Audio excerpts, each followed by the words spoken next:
بالله من الشيطان الرجيم. بسم الله الرحمن الرحيم. وكأي من آية في السماوات والأرض يمرون عليها وهم عنها معرضون وما يؤمن أكثرهم بالله إلا وهم مشركون أفأمنوا أن تأتيهم غاشية من عذاب الله أو تأتيهم الساعة بغتة وهم لا يشعرون. قل هذه سبيلي أدعو إلى الله على بصيرة وأنا من اتبعني وسبحان الله وما أنا من المشركين. وما أرسلنا من قبلك إلا رجالا نوحي إليهم من أهل القرى أفلم يسيروا في الأرض فينظروا كيف كان عاقبة الذين من قبلهم ولدار الآخرة خير للذين اتقوا أفلا تعقلون. حتى إذا استيأس الرسل وظنوا أنهم قد كذبوا جاءهم نصرنا فنجي من نشاء ولا يرد بأسنا عن القوم المجرمين. لقد كان في قصصهم عبرة لأولي الألباب ما كان حديثا يفترى ولكن تصديق الذي بين يديه وتفصيل كل شيء وهدى ورحمة لقوم يؤمنون. صدق الله مولانا العظيم وصدق رسوله النبي الكريم ونحن على ذلك من الشاهدين والشاكرين والحمد لله رب العالمین. بزرگان محترم، برادران عزیز، یہ آخری رکوع ہے سورہ یوسف کا، جس میں اللہ رب العزت نے فرمایا کہ یہ جو ہم نے آپ کو سورہ یوسف کی باتیں بتائیں، یوسف علیہ السلام کے قصے بیان کیے، اور اس کے ساتھ ساتھ حضرت یعقوب علیہ السلام کا پورا واقعہ سامنے آیا، اور اللہ رب العزت کے تو ہر واقعے میں، ہر چیز میں، ہر بات میں بے شمار حکمتیں ہوتی ہیں، بے شمار نصیحتیں ہوتی ہیں. تو فرمایا کہ وَكَأَيٍّ مِّنْ آيَةٍ فِي السَّمَاوَاتِ وَالْأَرْضِ يَمُرُّونَ عَلَيْهَا وَهُمْ عَنْهَا مُعْرِضُونَ. انسان کی اپنی کیفیت کو بیان فرمایا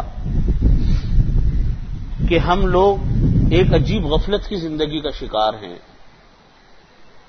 صبح سے شام تک اللہ رب العزت کی لاتعداد نعمتوں کو برتتے بھی ہیں، اللہ تعالی کی چیزوں کو دیکھتے بھی ہیں، اور عبرت آموز واقعات ہماری نظروں میں صبح شام آتے رہتے ہیں،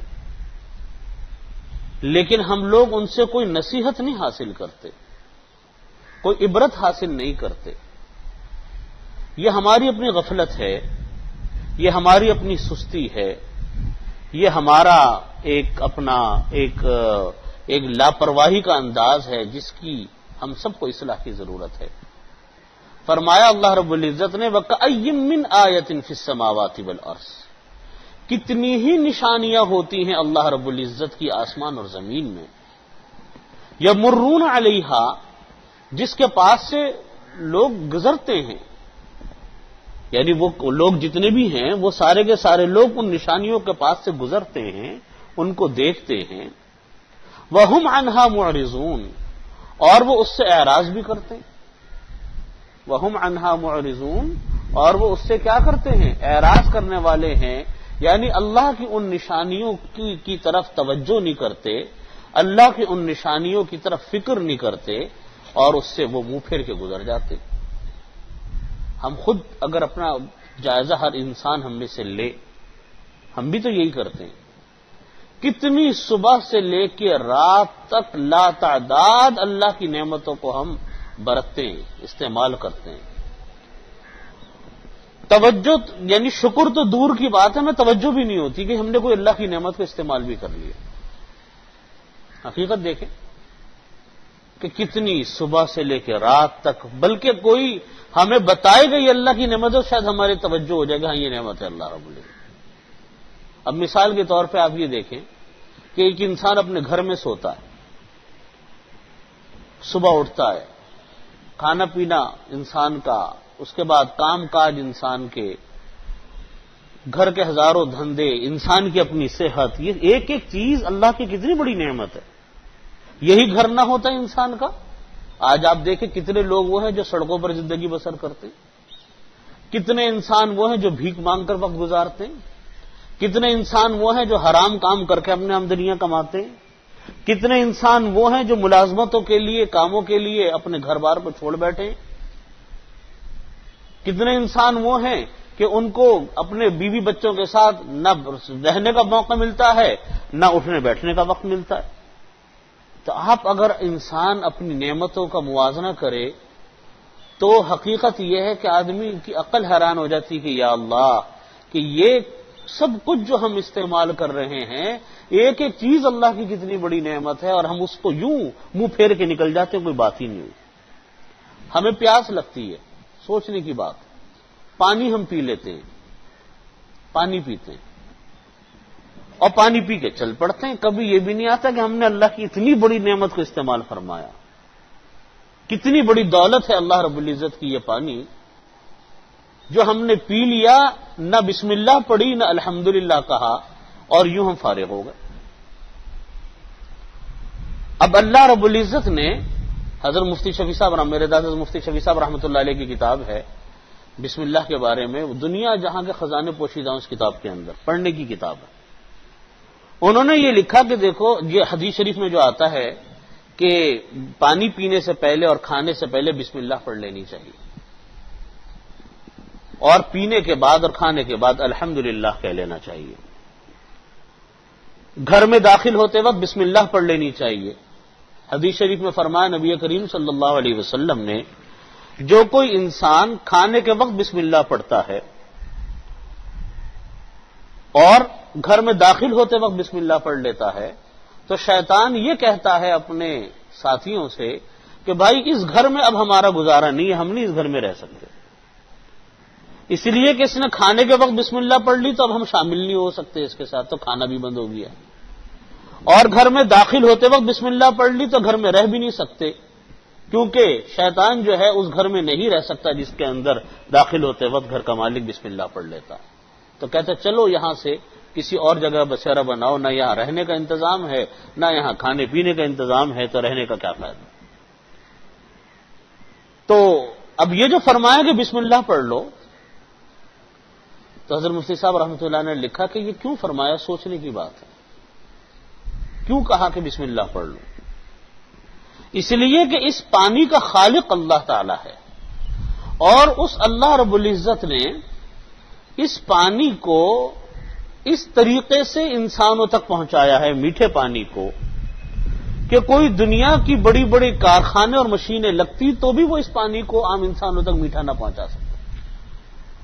فرماتے دیکھو یہ پانی جو ہے کیا، کہاں سے آ رہا ہے ہمارے پاس؟ یہ پانی آپ دیکھیے، اللہ کا نظام آپ دیکھیں، یہ ہمارے کراچی کے اوپر سے دیکھیں بادل گزرتے ہوئے چلے جا رہے ہیں، ہر وقت بادل ہی گزرتے رہیں گے۔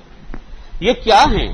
یہ سمندر کا، یہ جو کھارا پانی ہے سمندر کا، جس کو ہم زبان پہ بھی نہیں رکھ سکتے، پینا تو دور کی بات ہے، اس کھارے پانی کو سمندر کے اللہ تعالیٰ نے اس کو مونسون بنا کر اٹھایا، لیکن جب یہ کھارے پانی سے یہ مونسون بن کر اٹھتے ہیں تو اس کا نمک نیچے رہ جاتا ہے، اب صرف میٹھا پانی اٹھتا ہے اوپر، نمک سارا نیچے رہ گیا، جیسے کوئی فلٹر لگا ہوا ہو ایسا جو نمک کو اور کھار پن کو علیحدہ کر دے اور صرف میٹھے پانی کو اٹھا لے۔ اب یہ میٹھا پانی جا رہا ہے، یہ بادلوں کی صورت میں ہمارے سروں کے اوپر سے ہوتا ہوا یہ چلا جائے گا ان پہاڑی علاقوں کے اندر جا کے وہاں برسے گا. وہاں پانی برسا، پانی برسنے کے بعد اگر پانی برستا اور وہاں پر موسم وہاں پر بھی گرم ہوتا تو سارا پانی بہتا اور بہ کر پھر وہ تباہی مچاتا، لوگوں کو نقصان پہنچاتا. اللہ رب العزت نے وہاں کا درجہ حرارت ایسا رکھا ہوا، اتنا ٹھنڈا ہے کہ وہ پانی گرتا ہے تو جم جاتا ہے برف کی چوٹیوں پر. آپ دیکھیں ان شمالی علاقہ جاتوں میں، پہاڑی علاقوں میں جو ہمارے ہاں کے ہیں، ان میں سب برف سے ڈھکی ہوئی چوٹیاں ہوں گی، پانی وہاں برف کی صورت میں جمع ہوا ہے. ورنہ اگر یہ برف کی صورت میں نہ ہوتا، کسی ٹھہری ہوئی جگہ کے اوپر یہ پانی ہوتا تو ٹھہرے ہوئے پانی کے اندر تو کچھ دنوں بعد بدبو پیدا ہو جاتی ہے، جراثیم پیدا ہو جاتے. اس ٹمپریچر کے اندر رکھا ہے کہ بالکل ٹھنڈا پانی، اب وہاں پہ وہ پانی پڑا ہوا ہے.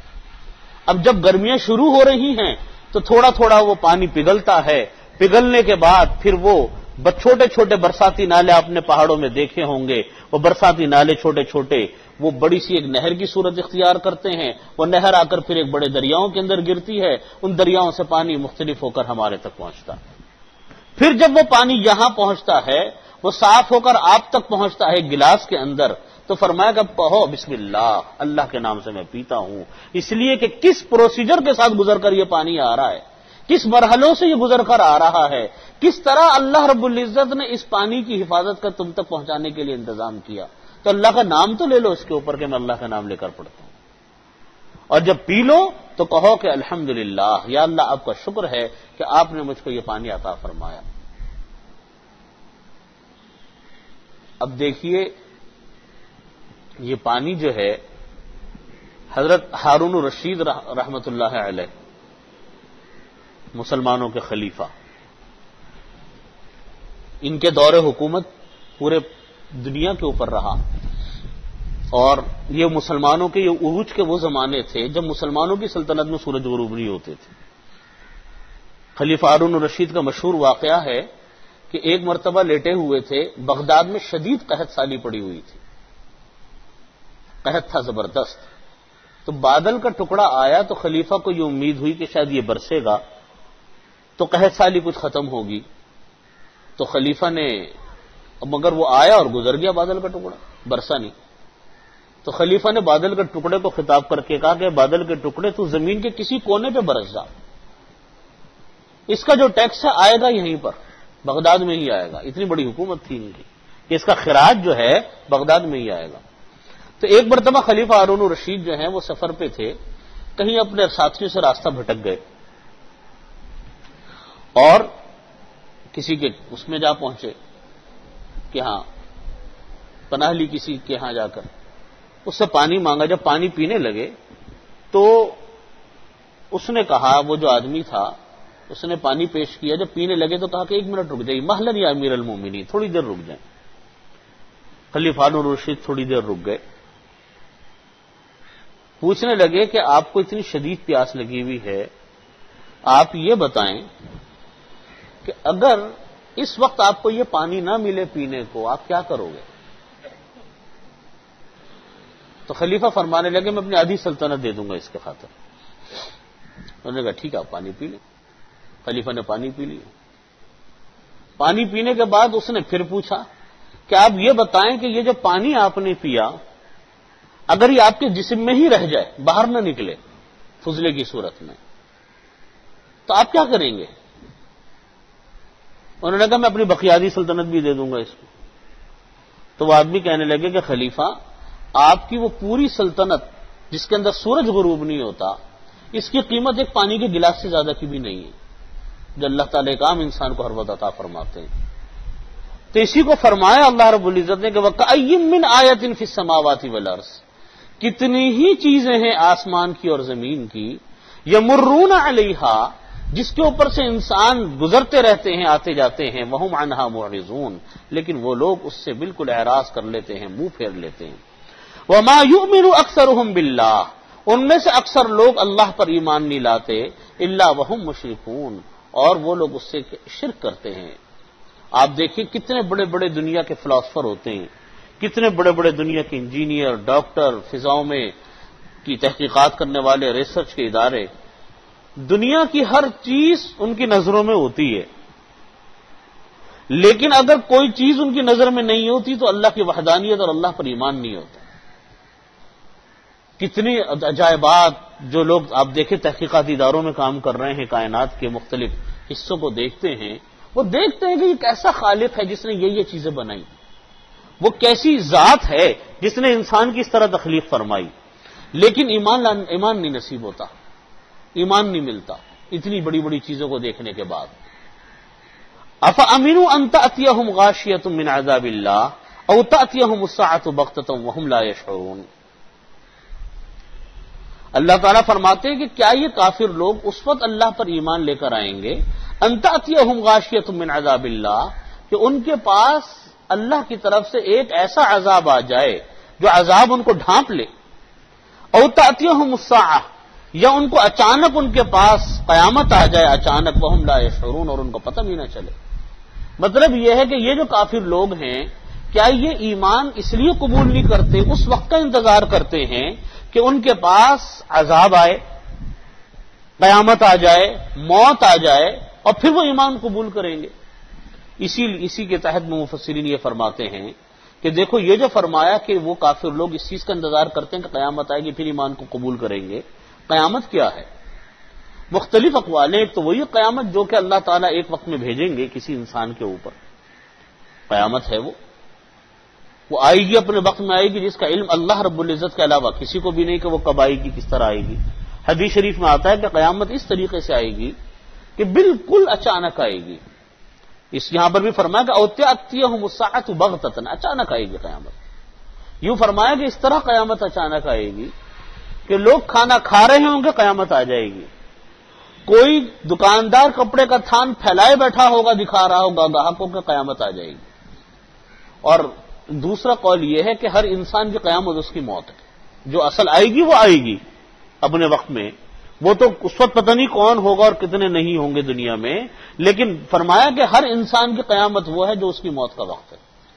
اور یہ موت بھی انسان کی اچانک ہی آتی ہے، آدمی ذہنی طور پر قبول نہیں کرتا موت کو کہ موت آئے گی۔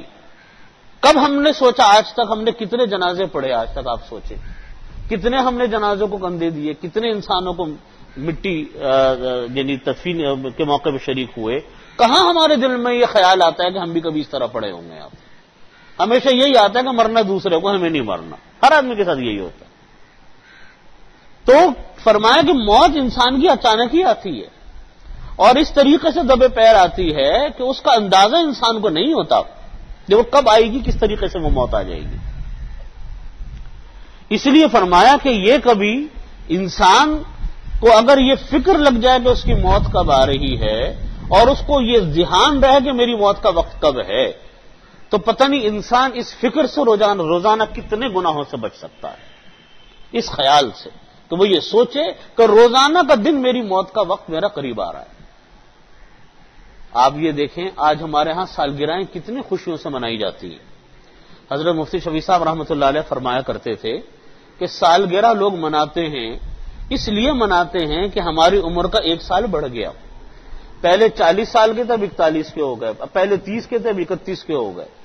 فرماتے تھے کہ عجیب بات ہے، لوگ یہ کہتے ہیں کہ عمر بڑھ گئی، عمر تو گھٹ گئی، بڑھی کہاں؟ فرماتے تھے کہ تم 1 سال اور قبر کے نزدیک پہنچ گئے، پہلے قبر تمہارے سے 1 سال دور تھی، اور اس سالگرہ کے بعد وہ قبر تم سے 1 سال اور نزدیک آ گئی، تمہاری عمر بڑھی کہاں، تمہاری عمر تو کیا ہو گئی، گھٹ گئی۔ اس پر تو انسان کو فکر کرنی چاہیے، اپنا مراقبہ کرنا چاہیے کہ میرے ذمے میں کتنے حقوق ہیں، کتنے واجبات ہیں، کتنے قرضے ہیں، کتنے میں نے فرائض ادا کر دیے، کتنے فرائض میرے ذمے میں باقی ہیں۔ اس کی انسان فکر کرے، نہ یہ کہ جناب شمع روشن کرتا پھرے اور جناب کیک کاٹتا پھرے خوشیوں کے اندر۔ کہتے ہیں خوشی کا موقع ہے، یہ تو انسان کی فکر کا موقع ہے، انسان کو فکر کرنی چاہیے۔ ہمارے ہاں لوگ کیک کاٹتے ہیں خوشی میں کہ صاحب عمر ہماری بڑھ گئی، دعوتیں ہوتی ہیں کہ ہماری عمر زیادہ ہو گئی۔ یہ دعوتوں کا مرحلہ ہے، یہ تو ہمیں غور و فکر کا مرحلہ ہے کہ ہم قبر کے نزدیک جا رہے ہیں، اور ہماری اپنی کیا حالات ہیں، کیا واجبات ہیں، کیا فرائض ہیں، کتنی چیزیں ہمارے اوپر باقی ہیں، کتنی چیزیں ہمیں ادا کرنی ہے، کتنی نہیں۔ یہ تو انسان کے لیے غور و فکر کی چیز ہے۔ اس لیے فرمایا کہ یا قیامت دوسرا نام ہے کہ قیامت انسان کے لیے اس کی موت کا وقت ہے، اور وہ موت کا وقت جو ہے ہر انسان کا اللہ رب العزت نے لکھا ہوا ہے. ہاں پتہ کسی انسان کو نہیں ہے اس موت کے وقت کا، وہ کس وقت آئے گی، کس طرح آئے گی، اچانک بھی آ سکتی ہے، بیماری کے سلسلے کے ساتھ بھی آ سکتی ہے، کس نوعیت کے ساتھ آئے گی اللہ ہی کو خبر ہے، انسان کو خبر نہیں. لیکن خوش نصیب انسان وہ ہے، عقل مند اور دانا انسان وہ ہے جو اس موت کی تیاری کو کسی مرحلے پر بھولتا نہیں، وہ ہے خوش نصیب انسان. موت کی تیاری ہے کیا؟ ہم یہ کہتے ہیں کہ معاف اللہ تعالی ہمیں کر دے، ہم لوگ ایک معافی مانگتے ہیں اللہ تعالی سے نماز کے بعد، استغفار پڑھتے ہیں، ٹھیک ہے وہ معافی ہے اللہ تعالی کی طرف سے، وہ خالی نہیں ہے. لیکن یاد رکھیں معافی کی بھی دو قسمیں ہیں، توبہ کی بھی دو قسمیں ہیں. ایک توبہ ہے اجمالی توبہ، سرسری توبہ جو ہم مانگتے ہیں، نماز کے بعد دعائیں استغفار پڑھتے ہیں، نماز کے بعد ربنا ظلمنا انفسنا یہ دعا پڑھ لی، یا کوئی اور استغفار کی تو اللہم اغفر لی پڑھ لی، دعا مانگ لی. مانگنی چاہیے، ضرور مانگنی چاہیے، بہت اہتمام سے مانگنا چاہیے، بلکہ روزانہ کم از کم 100 مرتبہ استغفر اللہ کی تسبیح پڑھنی چاہیے. لیکن ایک توبہ ہے جس کا ہم سب کو فکر ہر وقت کرتے رہنا چاہیے، جس سے ہم لوگ یا تو نظریں پھیر لیتے ہیں یا فکر نہیں ہمارے دل میں پیدا ہوتی. اور وہ فکر ہے کہ ہمیں اپنی اس بات کی فکر کہ ہمارے اوپر کتنے حقوق و فرائض واجب الادا رہ گئے، کتنے ہمارے اوپر حقوق و فرائض واجب رہ گئے جس کو ہمیں ادا کرنا ہے موت سے پہلے، وہ معاف نہیں ہوں گے. نمازیں کتنی باقی رہ گئی، کتنی قضا ہیں ہمارے اوپر، ہر آدمی پر قضا ہو جاتی ہیں. خاص طور پہ فرض ہونے کے بعد انسان کو غفلت کا وقت زیادہ ہوتا ہے، نمازیں پوری طرح نہیں پڑھتے، کچی پکی ہوتی ہیں، چھوٹ جاتی ہیں، یا شروع عادت نہیں ہوتی، شروع میں رہ جاتی ہیں. یہ نمازیں نہیں معاف ہوتی جب تک انسان ان کو ادا نہ کر لے. زکوٰۃ صحیح طریقے سے ادا نہیں کی ہم نے، وہ رہ گئی. زکوٰۃ کے حساب کتاب پورا نہیں کیا، وہ رہ گیا. اس کا حساب جوڑے کہ کتنے سال کی ادا کی تھی، کب نہیں کی تھی. کسی کے ذمے کا کوئی قرضہ باقی رہ گیا، قرضہ کبھی معاف نہیں ہوتا. حدیث شریف میں فرمایا کہ اللہ تعالیٰ شہید کے سارے گناہوں کو معاف فرماتے ہیں. یغفر للشہید کل ذنب الا الدین. قرضہ کبھی اللہ تعالیٰ شہید کا معاف نہیں کرتا. حالانکہ شہید کے بارے میں آتا ہے کہ شہید کے خون کا قطرہ بھی زمین پر نہیں گرتا، اس کی مغفرت ہو جاتی ہے. لیکن قرضہ معاف اس کا بھی نہیں ہوتا. 1 درہم ہے تو 1 درہم ادا کرے گا. وہ حج ادا کر لیا کہ نہیں کر لیا، ہمارے ذہنوں میں لوگوں کے دماغ میں یہ آ رہا تھا کہ میرے بچے ادا کر دیں گے. ارے بھائی جب تمہیں خود اپنی فکر نہیں، بچے تمہاری کیوں فکر کریں گے؟ آدمی یہ سوچتا ہے کہ میرے اولاد شاید بعد میں کر دے. مسئلہ سمجھ لیجئے کیا ہے. مسئلہ یہ ہے کہ ایک انسان کے ذمے میں اگر حقوق و فرائض واجب الادا ہیں، نماز، روزہ رہ گیا، حج رہ گیا، زکوٰۃ ہے، کسی کا کوئی قرضہ ہے، کسی کا کوئی حق ہے، حق کسی بھی طرح کا جو کسی کے ذمے میں باقی رہ گیا، اور وہ انسان کا حق باقی ہے اس کے ذمے میں، اور وہ وصیت کیے بغیر بھی مر گیا، وصیت بھی نہیں کی اس نے، اور موت آ گئی. موت تو انسان کی اللہ جو ہے ہر طرح کسی طرح بھی آ سکتی ہے، کبھی بھی آ سکتی ہے، اچانک بھی آ جائے گی، پلٹ کے دیکھنے کی نوبت بھی نہیں آتی، موج دبوچ لیتی ہے انسان. تو فرمایا کہ بعد میں اگر لوگ اس کی طرف سے اگرچہ ادا کر بھی دیں تو امید ہے اللہ تعالیٰ قبول فرمانے، لیکن اس کی غفلت کا گناہ اس کو ملے گا، اس کی غفلت کا گناہ اس کو ملے گا. کیا مطلب ہے کہ تم نے یہ اپنے فرائض نہ صرف کہ ادا نہیں کیے، وصیت تک بھی نہیں کر کے گئے، کہہ کر بھی نہیں گئے لوگوں کو کہ بھئی میری طرف سے یہ فرض ادا کر دینا. آج آپ دیکھیں کتنے انسان ہوتے ہیں، سارے پیسے بھی ہوتے ہیں اور سفر بھی کرتے ہیں، لیکن نہیں نوبت آئی تو حج بیت اللہ کی نوبت نہیں ہے. آخر کیوں نہیں آتی؟ ساری دنیا میں بھی تم پھرتے ہو، اللہ نے دولت بھی دی، پیسہ بھی دیا، حج کی توفیق نہیں ہوئی. ارادہ نہیں کیا نا، کبھی خواہش نہیں پیدا ہوئی، حج نہیں کیا. تو بات کیا ہے کہ یہ ہے تفصیلی توبہ جس کی ہم میں سے ہر آدمی کو ہم میں سے فکر کرنی چاہیے کہ میرے اوپر کوئی قرضہ اگر ہے، میرے اوپر کوئی نماز اگر رہ گئی، میرے اوپر روزہ کوئی فرض رہ گیا، میرے اوپر حج رہ گیا، زکوٰۃ رہ گئی، کسی کا قرضہ رہ گیا، کسی کا حق رہ گیا، کسی کا دل دکھایا، کچھ بھی کیا. لیکن یاد رکھیں یہ چیزیں، یہ جو ہم فضائل پڑھتے ہیں نا کہ ہم نے صاحب وضو کی تو اتنے منہ کے گناہ جڑ گئے، ہاتھ جڑ گئے، اور ہم نے یہ کیا تو یہ گناہ معاف ہوگا. یاد رکھیں یہ گناہ صغیرہ ہوتے ہیں جو معاف ہو جاتے ہیں. حقوق اللہ، حقوق العباد جو ہوتے ہیں یا فرائض جو ہوتے ہیں یہ ان چیزوں سے معاف نہیں ہوتے، یہ بات یاد رکھیے، یہ ان چیزوں سے معاف نہیں ہوتے، ان سے گناہ صغیرہ انسان کے جڑ جاتے ہیں۔ یہ فرائض جو بڑے ہیں یہ اپنی جگہ پر اٹل ہیں، ان کی اہمیت اسی لیے تو ہے، اگر یہ اتنے ہلکے ہوتے تو اللہ تعالیٰ ان کو فرض کیوں قرار دیتے؟ اس لیے آپ دیکھو ہمارے ہاں یہ دو قسم ہیں گناہوں کی، ایک قسم ہے حرام کی وہ جس کو کہ ہم حرام سمجھتے ہیں، ہمارے دماغ میں رہتا ہے کہ نہیں حرام ہو گیا ہم سے، دل میں رہتی ہے بات کہ نہیں غلطی ہوئی ہے، کبھی نہ کبھی انسان کے دل میں لگی رہتی ہے، آدمی اس کو صاف کرتا ہے، معاف کرتا ہے، دیتا ہے، لیتا ہے، ختم کر دیتا ہے ساتھ میں۔ سود ہے، رشوت ہے، سمجھ کسی کا مال لوٹ لیا، کسی کا مال لے لیا، کسی کا حق دبا لیا، ہمیں رہتا ہے کہ نہیں ہم سے غلطی ہو گئی، اگرچہ زبان سے نہ کہے لیکن دل میں ایک ہوتی ہے لوگوں کے بعد۔ کبھی نہ کبھی اللہ تعالیٰ ان کو توفیق دیتے ہیں، وہ اس مصیبت سے اپنی جان چھڑا لیتے ہیں، اللہ سے توبہ بھی مانگتے ہیں، اللہ تعالیٰ کی ذات ہے معاف کرنے والی، معاف کر بھی دیتی ہے۔ لیکن ایک قسم گناہوں کی وہ ہوتی ہے، جو گناہوں کی قسم وہ ہے کہ آدمی کو پتہ بھی نہیں چلتا کہ یہ حرام کر رہا ہوں میں، اور وہ مطمئن رہتا ہے کہ میں نے کوئی گناہ کا کام ہی نہیں کیا۔ جب یہی نہیں پتا انسان کو کہ یہ میرے سے گناہ ہو گیا تو معافی کس چیز کی مانگے گا وہ؟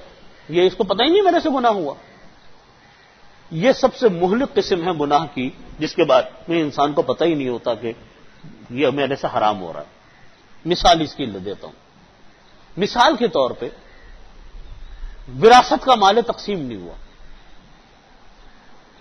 وارث جتنے وارث کسی کی موت تک زندہ ہوتے ہیں وہ سب کا سب وراثت میں حق ہوتا ہے، کوئی وراثت سے اس کو نہیں روک سکتا۔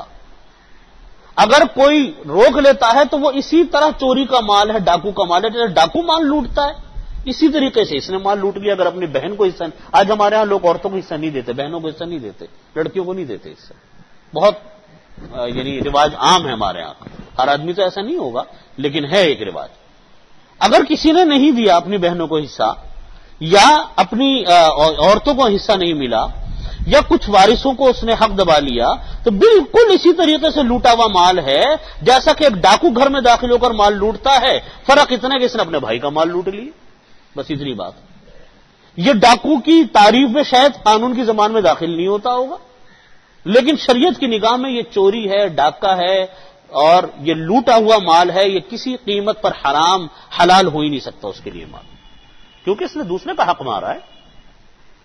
یہ قسم آج ہمارے ہاں دیکھیں یہ کام کس طرح ہوتا ہے، یہ کام ہمارے ہاں اس طریقے سے ہوتا ہے کہ عموماً جو دیکھنے میں آتا ہے، ہمارے دارالفتاؤں میں یہ بات مسائل بہت کثرت کے ساتھ آتے ہیں۔ والد کا انتقال ہو گیا، کاروبار تھا، بیٹے بھی ساتھ کام کرتے تھے، والد کے ساتھ اولاد بھی لگی ہوئی تھی کام میں، والد کا انتقال ہو گیا۔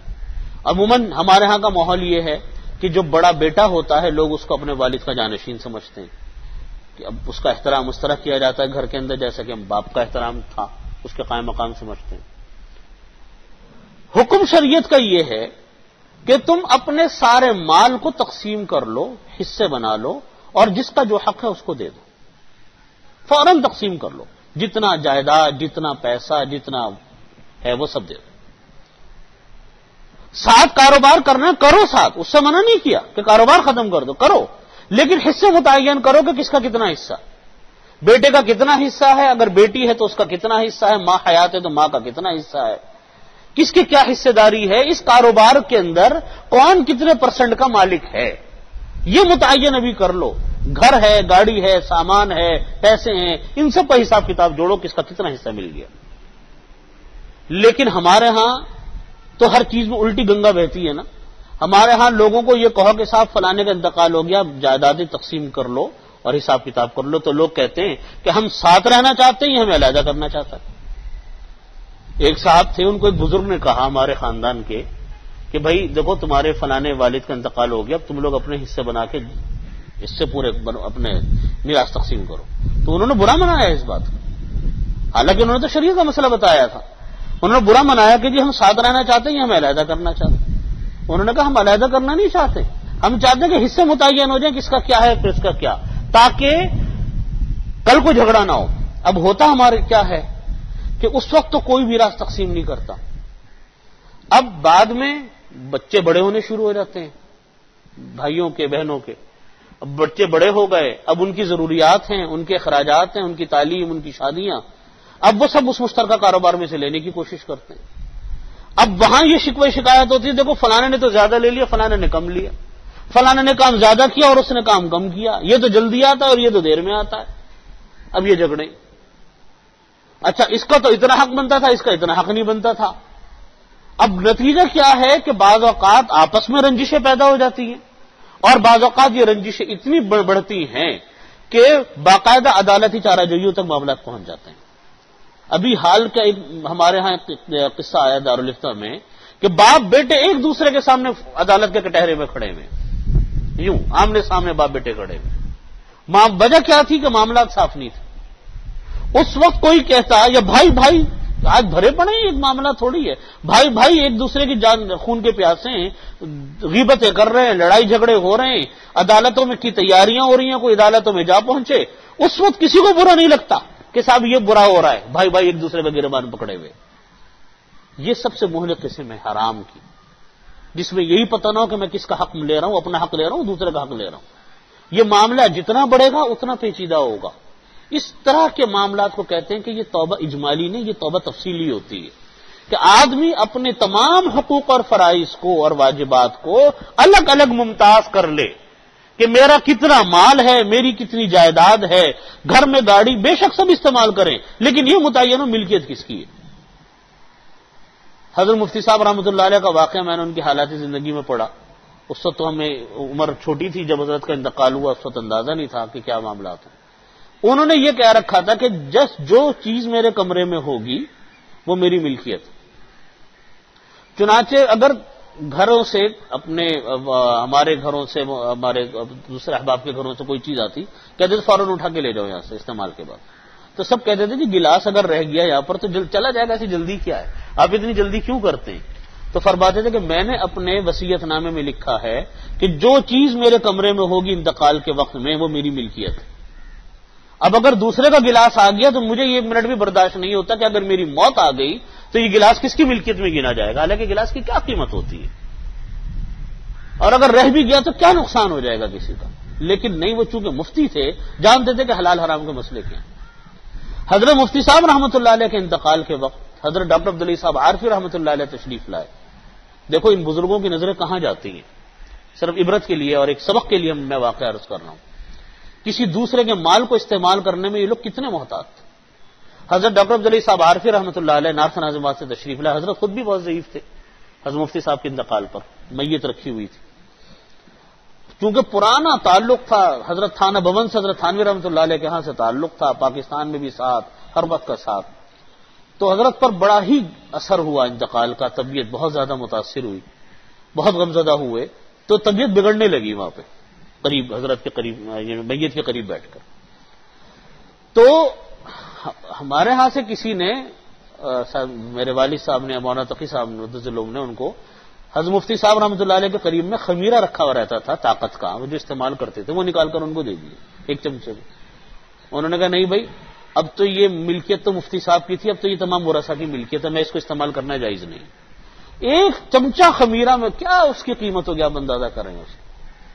لیکن فرمایا کہ نہیں، یہ میراث کا مال ہو گیا، اب یہ تمام ورثہ کا حق ہے، میں اس کو استعمال کرنا میرے لیے جائز نہیں، چھوڑ دی۔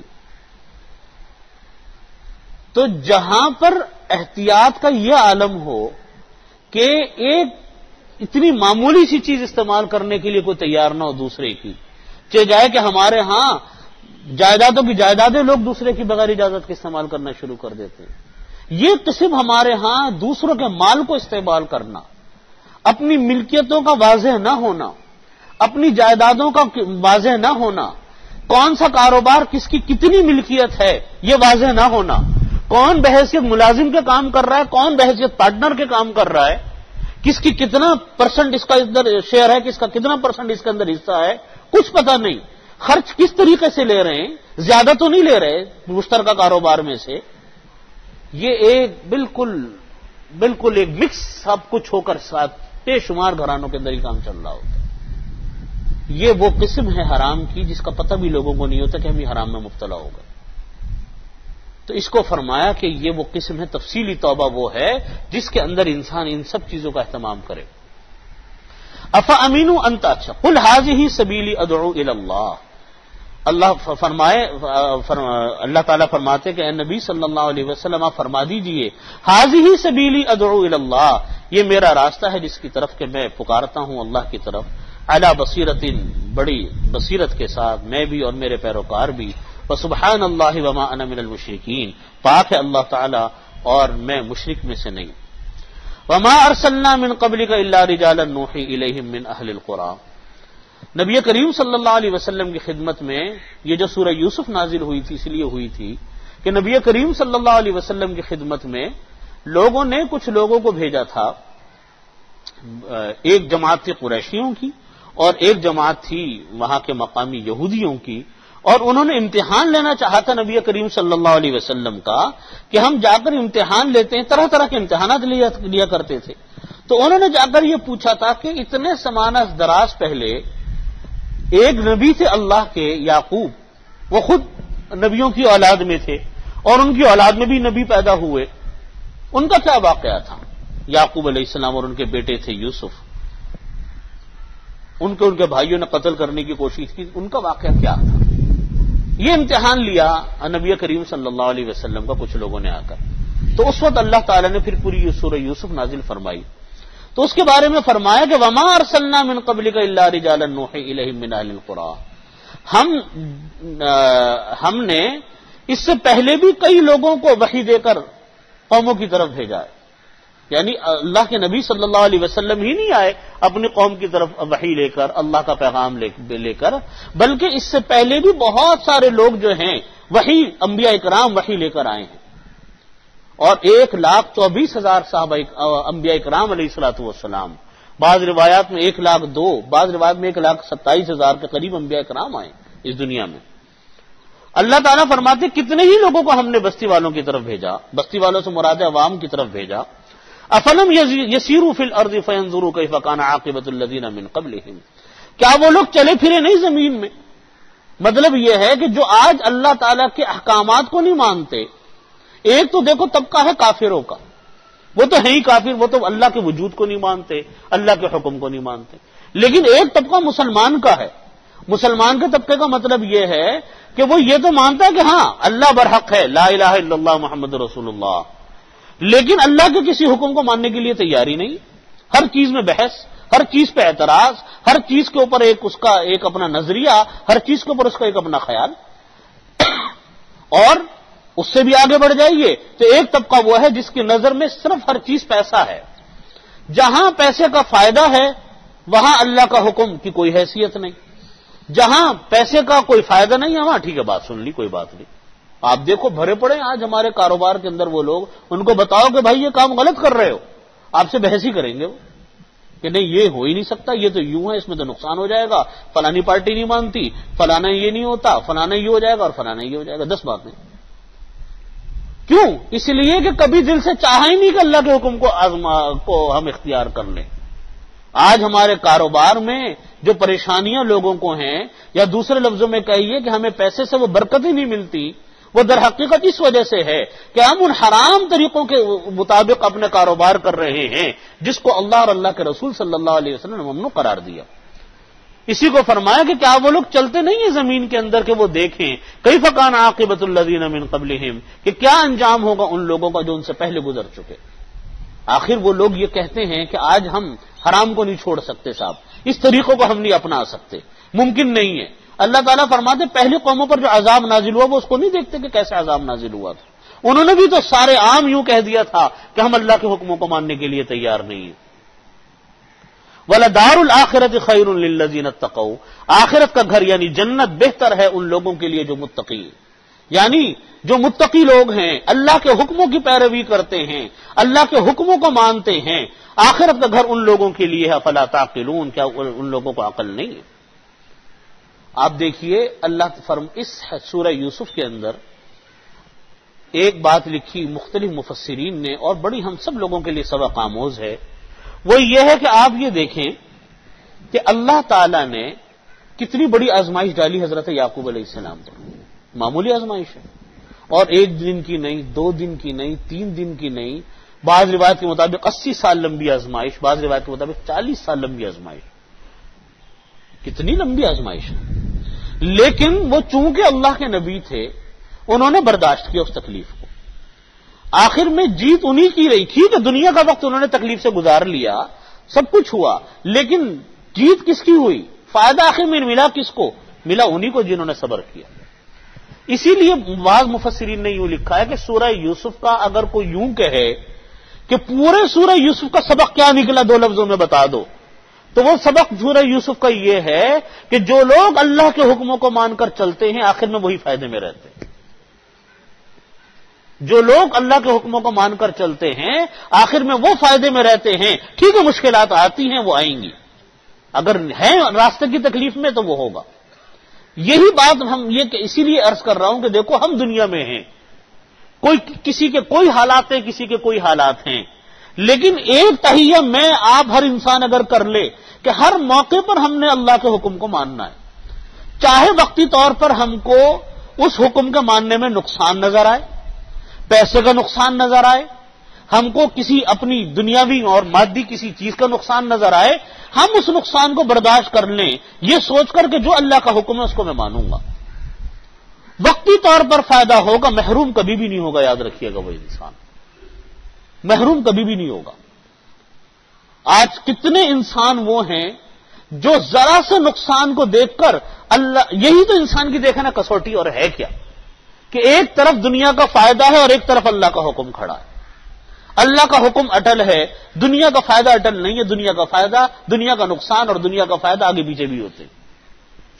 ایک انسان کو اگر اللہ تعالیٰ اس بات کی توفیق عطا فرمائے کہ نہیں میں نے حق چیز کو لینا ہے، جو اللہ کا حکم ہے اس کو اپنانا ہے، خلاف میں نہیں جاؤں گا، وہ چھوڑ دے اس کو گناہ کے کام کو، آپ یقین مانے فائدے میں آخر میں وہی رہے گا. اور یہ وعدہ ہے قرآن کریم کا کہ من جاہد فینا لنہدینہم سبلنا، جو انسان ہمارے راستے میں کوششیں کرتا ہے ہم اس کے لیے راستے کھول دیتے ہیں. بعض اوقات راستے بند نظر آتے ہیں، مشکل نظر آتے ہیں، لیکن یہ تہیہ کیا ہوا کہ نہیں حرام پہ نہیں جانا، اس کے اندر کوئی صورت نہیں ہے، کوئی بات نہیں، مشکل آئے گی، اللہ تعالیٰ اس مشکل کو بھی آسان کرنے والے.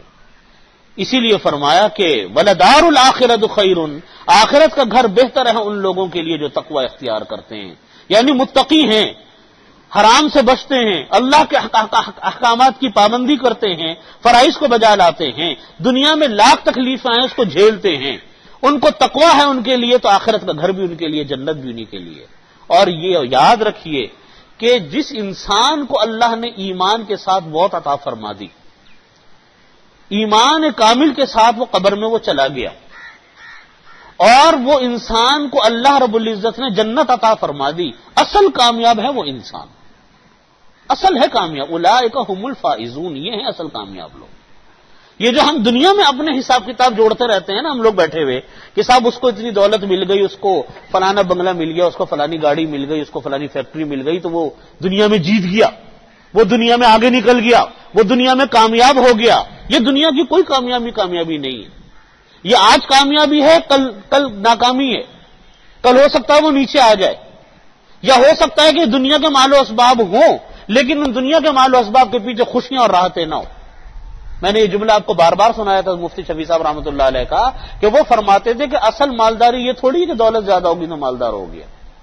فرماتے تھے اصل مالداری وہ ہے جس میں انسان کو اللہ تعالیٰ پیسے کی وجہ سے یا ویسے ہی انسان کو قلب سکونی عطا فرما دے، وہ انسان ہے مالدار. وہ ہے برکت پیسے کی، سکون اور راحت میسر آ جائے انسان، وہ تھوڑے پیسے میں ہو یا زیادہ میں، بعض اوقات وہ زیادہ میں نہیں ہوتی، تھوڑے میں ہوتی. یہ ہے اصل کامیابی. تو یہ جو ہمارے دلوں کے اندر خیالات ہیں کہ صاحب جو دولت مند ہو گیا، جس کو پیسہ مل گیا، جس کے پاس انبار جمع ہو گئے پیسے کے، چاہے حلال چاہے حرام، چاہے کسی کا حق لوٹ کے، وہ بڑا کامیاب آدمی ہے صاحب، واہ زندہ باد، کیا اس نے زندگی گزاری شاندار قسم کی. یہ کون سا معیار ہے زندگی کا؟ یہ تو کوئی معیار نہیں ہے زندگی کا. اصل زندگی کا معیار جو قرآن کریم نے فرمایا یہ ہے کہ جو انسان کو اللہ نے ایمان کامل کے ساتھ خاتمہ عطا فرمایا، جنت میں اللہ نے اس کو پہنچا دیا، اپنی رضا اس کو عطا فرما دی، وہ کامیاب. اور جو یہاں سے پیچھے رہ گیا نعوذ باللہ، ایمان کامل پر ہی اس کی موت نہ آ سکی، آخرت میں کسی مصیبت میں مبتلا ہو گیا خدا نہ خواستہ، وہ انسان ناکام ہے. اصل فیصلہ کامیابی کا اور ناکامی کا وہ تو آخرت میں جا کر ہونا.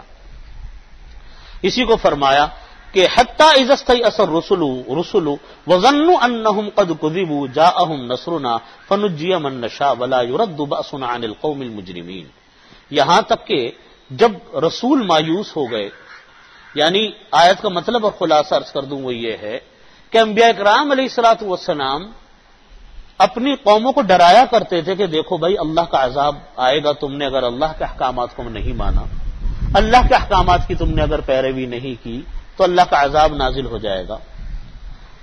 لیکن نازل کب ہوگا؟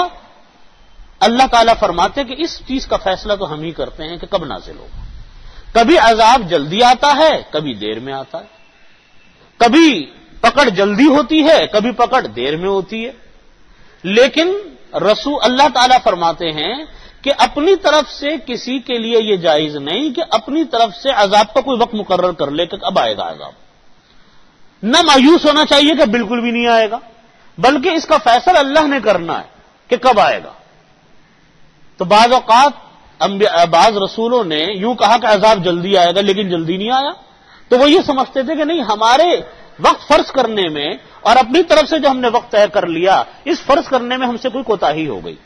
حتی اذا استیأس الرسل، یہاں تک کہ جب رسول مایوس ہو گئے، وظنوا، اور وہ یہ گمان کرنے لگے، انہم قد کذبوا، کذبوا کا مطلب یہ ہے کہ ہم نے جو اپنی طرف سے وقت فرض کیا تھا عذاب کا، اس عذاب کا وقت فرض کرنے میں ہم سے کوئی غلطی ہو گئی۔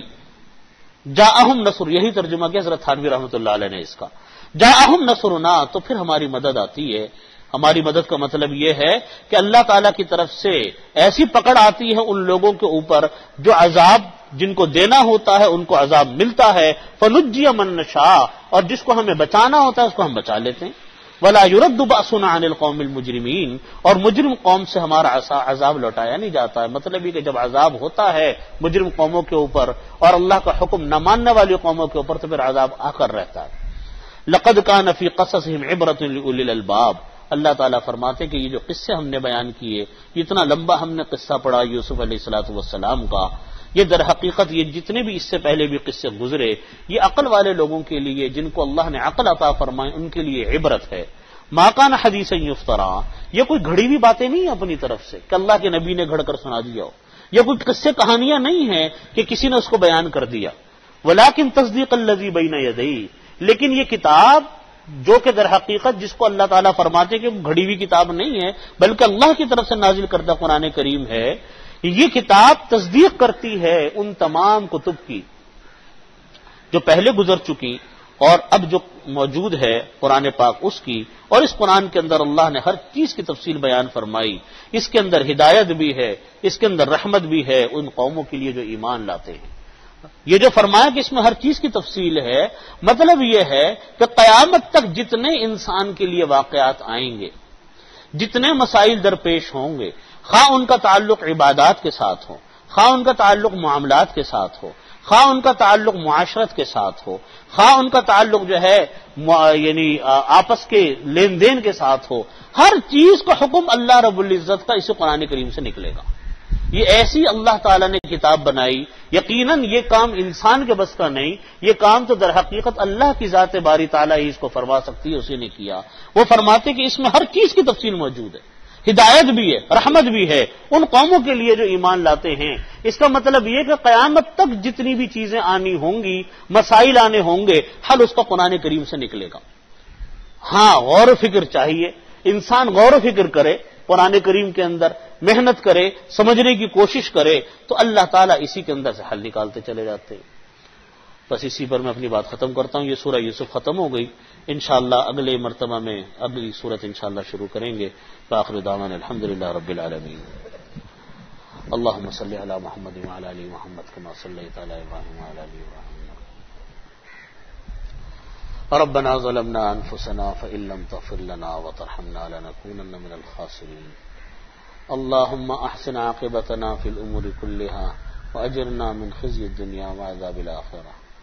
اللهم انا نجعلك في نحورهم ونعوذ بك من شرورهم۔ یا اللہ ہمارے تمام گناہوں کو معاف فرما، یا اللہ تمام صغیرہ کبیرہ گناہوں کی مغفرت فرما، یا ارحم الراحمین قرآن کریم سمجھنے کی توفیق عطا فرما، یا اللہ کلام پاک سمجھنے کی توفیق عطا فرما، اس کی فہم ہمارے اندر پیدا فرما۔ اس پر عمل کی توفیق عطا فرما۔ یا اللہ قرآن کریم پر عمل کی توفیق عطا فرما۔ یا ارحم الراحمین حدیث شریف سمجھنے کی توفیق عطا فرما، اس کی فہم ہمارے اندر پیدا فرما، اس کو سمجھنے کی صلاحیت ہمارے اندر پیدا فرما۔ یا اللہ ان پر عمل کی توفیق عطا فرما۔ یا اللہ یا ارحم الراحمین ایمان کامل پر خاتمہ نصیب فرما۔ یا اللہ ایمان کامل پر خاتمہ نصیب فرما۔ یا اللہ دین پر عمل کرنے کو آسان فرما۔ یا اللہ دین پر عمل کرنے کو آسان فرما۔ یا ارحم الراحمین ہم سب کی کامل مغفرت فرما، عافیت کامل عطا فرما۔ یا اللہ جو لوگ بیمار ہیں ان سب کو شفا کامل عاجل مستمر عطا فرما۔ یا اللہ جو لوگ مقروض ہیں ان کے قرضوں کو ادا فرما۔ یا اللہ جتنے مقروض لوگ ہیں ان کے قرضوں کو ادا فرما۔ یا ارحم الراحمین یا ارحم الراحمین جو بے روزگار ہیں ان کو حلال روزگار عطا فرما۔ یا اللہ جو لوگ برسر روزگار ہیں ان کی حلال آمدنی میں اور اضافہ فرما۔ یا ارحم الراحمین جو لوگ برسر روزگار ہیں ان کی حلال آمدنی میں اضافہ فرما۔ یا اللہ پاکستان کی حفاظت فرما۔ یا اللہ پاکستان کی حفاظت فرما۔ یہاں سے یا اللہ انتشار کو ختم فرما، افتراق کو ختم فرما۔